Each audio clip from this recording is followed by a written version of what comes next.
Alrighty, hello YouTube, welcome back to my channel. For those of you who don't know me, my name is Cryptic Coil. This video is going to be a reshoot and re-upload of my movie review for the new Netflix movie, R.L. Stein's Fear Street, The Prom Queen. Okay, this was a movie that just debuted on Netflix Friday night, May 23rd. Today is going to be Monday, the 24th, 5th, 6th. Monday, May 26th. Now, I ended up getting a movie review uploaded to YouTube by Saturday, the 24th, but there was something really weird going on with my audio. I went back and listened to the video to make sure that I put up a good video, and there was this weird scratching noise that kept happening. It sounded like I was scratching myself, and I was like, was I scratching myself? But I was talking with my hands, and it's like, no, I wasn't. Unless it was like, I wonder if it was my hair. I don't know. Well, anyway, I'm just gonna re-record that video. Okay, so first of all, here's the book cover. So we're gonna just kind of. I haven't read the book, but the movie was based on a book. So let me just show you this book cover. Okay, so you have this lovely young high school girl in her prom dress looking in the mirror, and she sees her dead self reflected back at her. The tagline on the front reads, "She was drop dead beautiful." The synopsis on the back reads, "Dance of Death, a spring night, soft moonlight, five beautiful prom queen candidates, dancing couples at the Shady Side High prom. These should be the ingredients for romance. But stir in one brutal murder, then another, and the recipe quickly turns to horror. Lizzie McVeigh realizes that someone is murdering the five prom queen candidates one by one, and that she may be next on the list. Can she stop the murderer before the dance is over for good?" Okay. So if you've seen the movie, and if you're watching this video, I just kind of assume that you have seen the movie. This actually sounds pretty comparable to the movie that we got. Again, I haven't read this book, so I've read a handful of Fear Street novels throughout my lifetime. This is just not one of the ones that I've read, or at least not one of the ones that I remember reading. I mean, there is a chance that I read it in my childhood, but anyway. I couldn't help but notice that this book was published in the year 1992, yet the movie takes place in 1988. And so I'm going to talk about that as well. Now, let me get into what I liked about the movie and what I didn't like about the movie, and then I'll tell you my rating. Okay, so what I liked about the movie was I really liked the soundtrack. So, well, all right. So I'll break that down into two categories as far as what I liked. I liked the Carnage candy, and I liked the nostalgia candy that this movie provided. All right, now I realize that not everybody liked the Carnage candy because there was some generic stabbings and everything, but to me, that's just kind of a staple of the slasher genre. I thought that some of the scenes were really cool. There was someone who fell from a height and got impaled on something, and I thought that was really cool. They used this thing called a guillotine, I guess. It's one of those paper cutters that they have in like high school art classrooms where you use them to cut construction paper. They chopped someone's hands off with one of those, and it was just really awesome, and I absolutely loved it. There was a couple of people who just got stabbed out of nowhere. It's like they're mid sentence and then they whack, like an ice pick through the brain, and just a couple of little things like that that kind of were unexpected. And so I did enjoy the Carnage candy. Also, the look of the killer. So since I uploaded my original video, I've heard that some people didn't like the look of the killer. They thought it was generic. They thought that we've seen it before. But in my original video, I praised the look of the killer. The killer was wearing this like a polyurethane red raincoat with a hood and this like metallic like skull mask. It wasn't quite a skull mask, but whatever. And I thought that it just looked aesthetically pleasing. So if you're gonna have a masked killer in one of these movies, I think that it was a good look. All right, so that's all I'm gonna say for now about the Carnage candy. Now we'll jump into what I liked about the nostalgia candy. So this was a movie that took place in the 80s, and I'm a very 80s guy. That's why I have long hair. I'm really into like 80s hair metal and stuff, a lot of 80s horror movies. And I really love the whole 80s vibe that they created in this movie. The girls with their acid wash jeans, that one scene where this girl was teasing her hair and spraying hairspray into it. I just, there was also a scene where the kids went to the movies and they watched Phantasm or Phantasm 2. I can't quite remember, but there was a Lost Boys reference. There was a girl wearing a New York Dolls shirt, which I thought was awesome. Like, I don't know if I've ever seen anybody in a movie wearing a New York Dolls shirt. I don't know if I've ever heard a New York Dolls song in a movie before, but I just thought that part was really cool. I loved the soundtrack. They had some songs that I really liked, like Judas Priest's "You've Got Another Thing Coming." Judas Priest is one of my all-time favorite bands, arguably my second favorite band ever. I've actually met them, but I've seen them live a couple times too. But they played that song and I just loved it. Thank you to the creators of Fear Street for putting that song on the soundtrack. Thank you so much. They played other songs that I liked as well, like Roxette's "She's Got the Look." They played "White Wedding" by Billy Idol, and I just really enjoyed the 80s soundtrack, okay? Especially the Judas Priest song, the Roxette song. Those were definitely among my favorites. And so I really like the nostalgia candy. I think that this movie actually did a better job than another movie that came out on Amazon Prime just a couple of years ago. And it was a similar, back to the 80s slasher movie. It was called Totally Killer. And, while I really enjoyed Totally Killer, and in some ways, I think that Totally Killer might have even been a better movie because they told their story better. I think that Fear Street's The Prom Queen did a much better job of creating an 80s vibe all throughout the movie, where they made me feel more like I was witnessing moments actually happen in the 1980s. So I felt more transported back to the 80s watching Prom Queen than I did while watching Totally Killer. All right, so now let me get into what I didn't like about the movie. Okay, so my first red flag was when I turned the movie on and I saw that it was 1 hour 30 minutes. And the reason I saw that as a red flag is because I was like, oh wow, that's a very standard, typical movie length. And I said, they really need to nail a good story.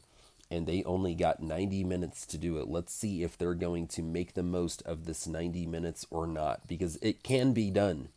But will it be done here? That's the question. And so I watched it and I really enjoyed the movie more so than not. But there were things that I really didn't like about the movie. All right, I was a little confused in my original upload. I wasn't sure about the vice principal. I think that that character was just very badly written. I think that that character might have been intended to be some sort of red herring or something. And by the end of the movie, I wasn't even sure if that was correct or not. There was a scene where the vice principal was at home and she drops to her knees by her bed and she starts to pray before she goes to sleep that night. And I wondered, how was that going to tie into this movie? And, you know, I don't think this is a spoiler alert at all. I don't think this is a spoiler. It didn't tie into the movie whatsoever. Then the main character, Lori, she's getting bullied, and that's one of the reasons why she's running for prom queen, is she believes she has what it takes to be prom queen, even though she gets bullied for things that are not her fault whatsoever. And she's being harassed by some of the mean girls at the dance, and or at the prom, and the vice principal goes up to her and says, "You mustn't give in to those temptations." And it's like, what temptations are you talking about? And we never get an answer. So I think that that character was just very badly written. The things that they said didn't make any sense. Their presence in the movie didn't make any sense. There was a principal as well. And it's like you could have just combined both characters. I mean, you didn't need them both. The principal, his whole purpose was to say wowzers at the end of every scene he was in. Like when these girls started dancing in a bikini, by the end of their dance routine, he goes, wowzes. And that line came up a few more times. And I think that the last time the line came up, it was actually kind of funny. In a cheesy way, but still funny and still enjoyable as far as I'm concerned. But I don't think that you needed both characters. I think that you could have combined them somehow. I that vice principal lady had a lot more screen time, and it she didn't even offer anything anywhere near as good as the line "Wowzers." All right. So anyway, then there was Lori's mom. Okay, so the premise of this movie was that back on prom night when Lori's mom was in high school, something really bad happened, and now the ghosts from that night are back to haunt Lori on Lori's very own prom night. Okay, this is a terrific premise for a slasher movie. A terrific premise. I really liked it, and I was really anxious to see where they were going to go with it. And they did, at best, a mediocre job with it. So Lori's mom, we only got one scene with her, and she was not likable at all. I did not like her because I'm like, look, I know you've been through some things, and I know that you have your trauma, and that's cool. I respect that, but at the same time, like, you're an adult, and you've been an adult for a long time. I mean, you're in your 30s. Like, you're around my age, and you have a child, okay? And I know that your child is becoming a young woman very soon, but nevertheless, she's an underage minor, and you need to, like, take care of your issues. You need to get help or something. Like, you are not being helpful to your daughter, like, right now, and you've both been through so much. Like, she's almost out of high school. It's like, get a hold of yourself, lady. And I think that there was even an opportunity there was an opportunity throughout the movie where they could have brought Laurie's mom back in, and they could have given her like a redemption arc, and they failed to do that because we never see Laurie's mom again. We didn't even need to see Laurie's mom in the first place. We could have just been given that backstory and never seen her. And I I don't think that that would have taken anything away from the movie. But putting Laurie's mom in the movie for one scene where she was not a likable person whatsoever, I don't think that that added anything to the movie. So it would have probably been best to have just left her out. All right, so yeah, I think that there were just some badly written characters. Oh, and then the prom queens, the mean girls that were bullying Laurie throughout the whole movie.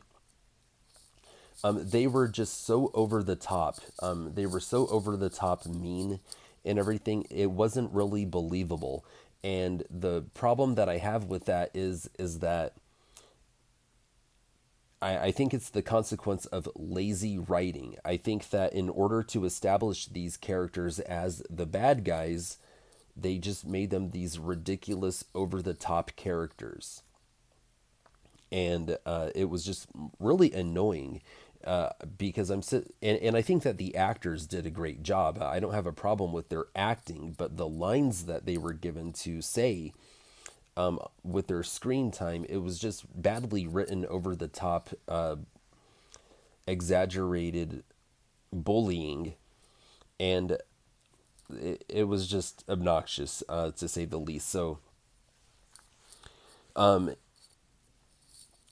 yeah, so I think that I'll just leave it there as far as what I didn't like about the movie. Now, watched a number of other YouTube movie reviews on this, and I'm getting some kind of more negative. I've seen some more negative reviews. So before I address that, let me tell you where I rate this movie. I rate this movie as a 3.5 star movie. Okay, so first of all, the movie was very watchable. And for me, there's even some rewatch value.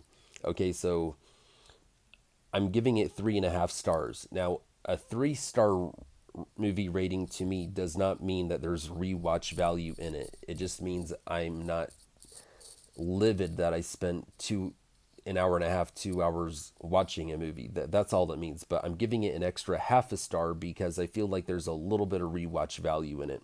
I do plan on watching it at least once more, but I don't know if I'm going to watch it any more times than that. I think that they failed to tell the best possible story that they could have told, and that's incredibly disappointing because they've had 4 years to put this movie out.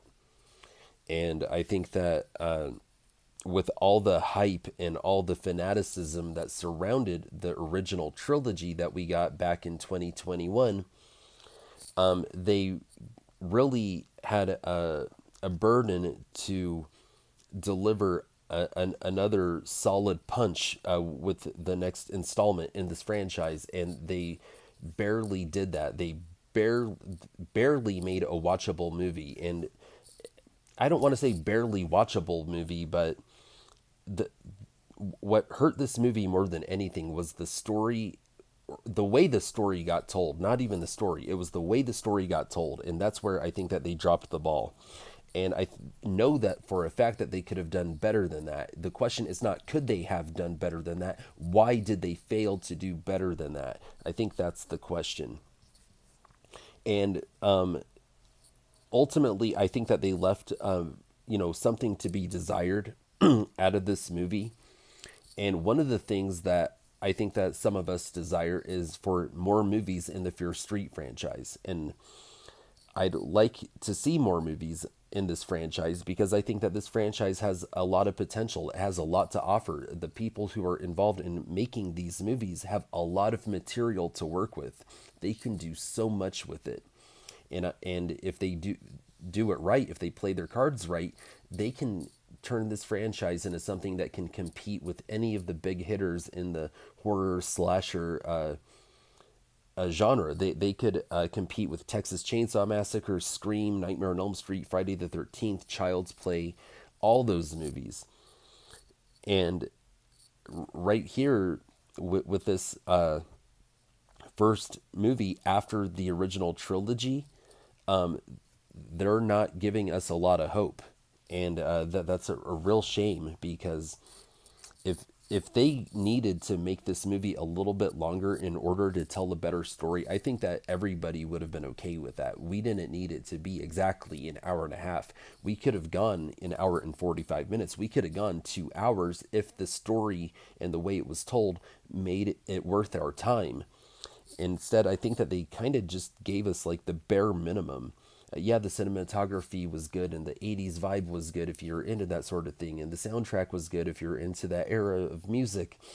And yeah, there were some, there was some decent carnage candy to be had, but they still could have done better. And ultimately, it comes down to telling the story that they intended to tell better because, like I already said, the premise of the movie was fantastic. It could have done so much better than what it was. And what I don't want for the future of this franchise is a string of 3 star, 3.5 star movies that left more to be desired. All right, I think I'm done with that rant.